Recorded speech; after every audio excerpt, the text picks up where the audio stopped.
Selamat pagi, siang, malam, sore. Kami dari kelompok 12, untuk memenuhi tugas modul 2, kami akan menjelaskan mengenai percobaan dari modul 2. Untuk yang pertama akan dijelaskan oleh teman saya. Sebelumnya perkenalkan, nama saya Muhammad Syalmaji Saputra. Saya akan menjelaskan mengenai topologi pada modul 2 ini. Untuk yang pertama ada topologi ketika speed port up dan ketika speed port down. Pada topologi ketika speed port up dan ketika speed port down yaitu router 1 dihubungkan ke switch 1 dengan menggunakan kabel straight through, di mana router 1 dihubungkan ke port 3 bit Ethernet 00 dan switch 1 dihubungkan ke port fast Ethernet 01. Pada topologi speed port up merupakan hasil dari auto negotiation antara router 1 dan switch 1, yang dimana speed pada router 1 dan switch 1 tersebut adalah 100 MB per second seperti pada gambar, maka LAN protokolnya akan up sehingga akan berwarna hijau. Hal tersebut disebabkan karena auto negotiation merupakan fitur dalam Ethernet yang memungkinkan perangkat jaringan seperti switch atau router untuk secara otomatis menentukan dan menyesuaikan koneksi yang optimal antara dua perangkat yang terhubung. Kemudian pada topologi speed port down merupakan hasil dari auto negotiation yang dimatikan pada router 1 dan switch 1.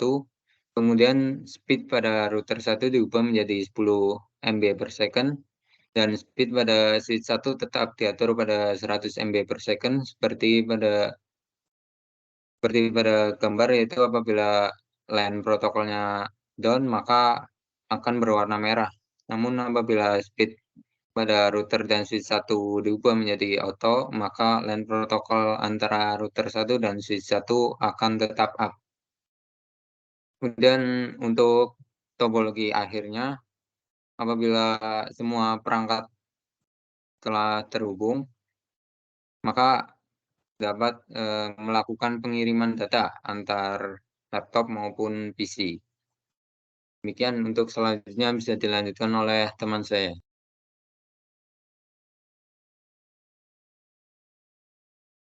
Baik, di sini saya akan menjelaskan IP table yang akan kita gunakan pada konfigurasi di modul 2 ini. Di sini terdapat ada 5 device, yaitu SRV1 yaitu sebuah server, kemudian ada R1 yaitu sebuah router, kemudian ada WR1 yaitu wireless router, PC1 sebagai PC, dan juga laptop 1 yang akan sambungan wireless ke wireless router. Nah, di sini SRV1 menggunakan interface G1 dengan IP address 10.10.10.2 dengan subnet mask 255.255.255.248. Lalu kemudian R1 pada interface G010 menggunakan address 10.10.10.1 dengan subnet mask yang sama dengan SRV1 yaitu 255.255.255.248. Kemudian pada interface G00 menggunakan IP address 172.116.0.1. Subnet masknya 255.255.255.0. Kemudian pada WR1 yaitu wireless router 1, di sini kita menggunakan ada yang internet dan LAN interface-nya. Pada yang internet kita gunakan IP address 172.16.0.2. Subnet masknya dengan 255.255.255.0. Kemudian LAN-nya 192.168.0.1. Lalu subnet masknya 255.255.255.0. Kemudian PC1 dengan interface F0-nya menggunakan IP address 172.16.0.3. Subnet mask 255.255.255.255.0. Lalu kemudian terakhir laptop 1 pada interface-nya menggunakan wireless 0. Nah, di sini kita menggunakan konfigurasi DHCP, di mana nanti akan otomatis menggunakan IP address yang akan dibuat oleh sistem. Sekian, mungkin akan dilanjutkan teman saya.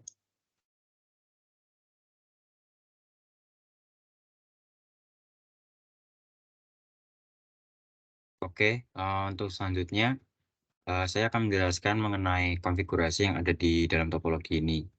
Jadi yang pertama kita akan memasuki ke laptopnya, itu dengan masuk ke interface wireless 0-nya, kita masukkan di sini kita konfigurasi dengan menggunakan konfigurasi IP DHCP untuk mengikuti IP yang ada di atasnya.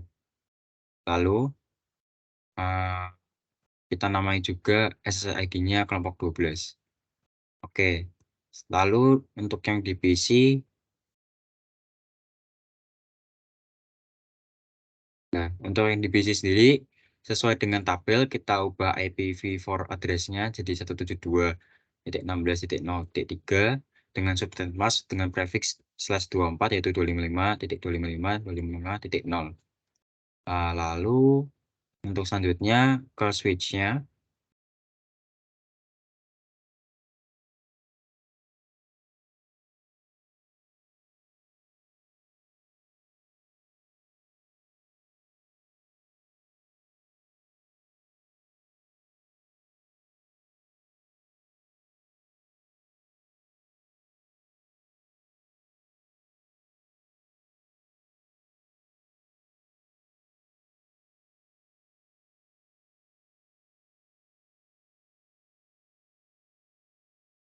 S01 ini.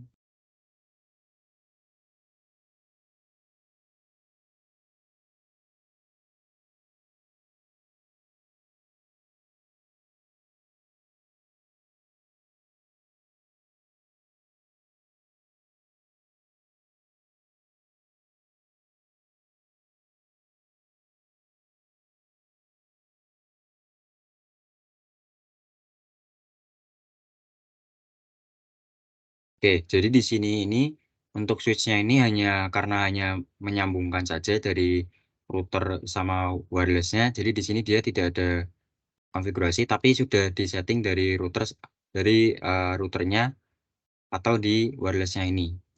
Jadi di wireless-nya ini kita setting juga internet IP address-nya 172.16.0.2, terus subnet mask-nya itu sesuai dengan tabel yang sudah disebutkan oleh Lisan, dan juga default gateway-nya yaitu masuk ke router. Oke. Untuk itunya baik.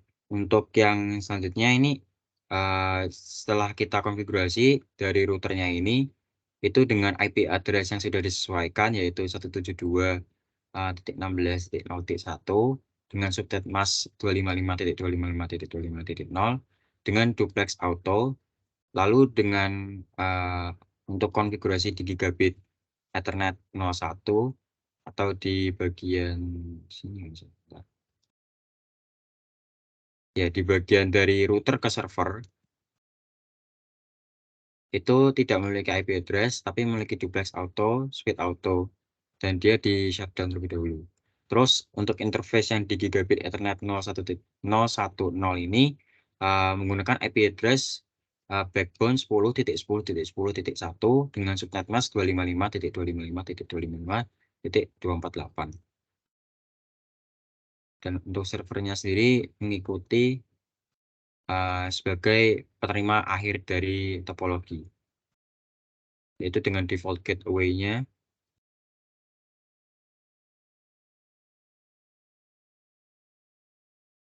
yaitu default gateway-nya 10.10.10.1.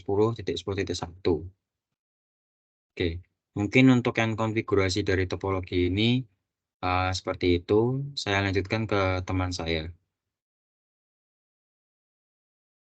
Saya Pipin Deloviana. Di sini saya akan menjelaskan mengenai OSI.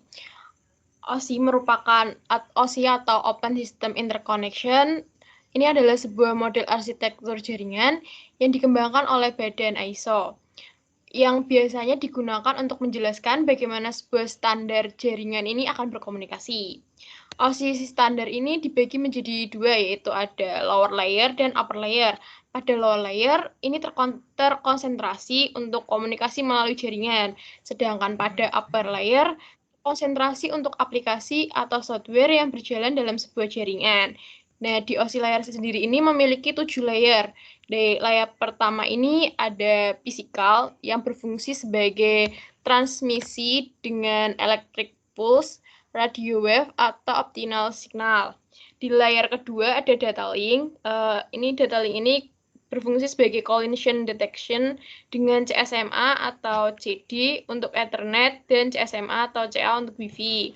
Sebagai error checking dengan CRC dan pengalamatan layer 2 yaitu MAC address. Nah, di layar ketiga ada network sendiri, yaitu fungsinya untuk melakukan routing, kemudian pengalamatan layer 3 yaitu di IP address-nya.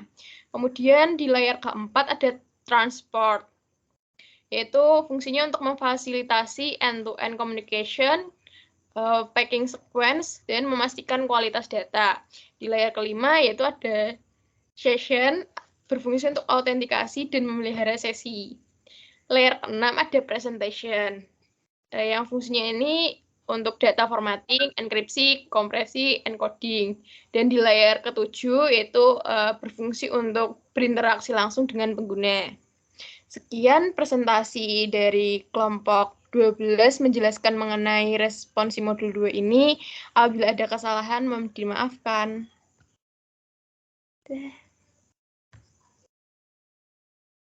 Anjir, kucingku ngapain?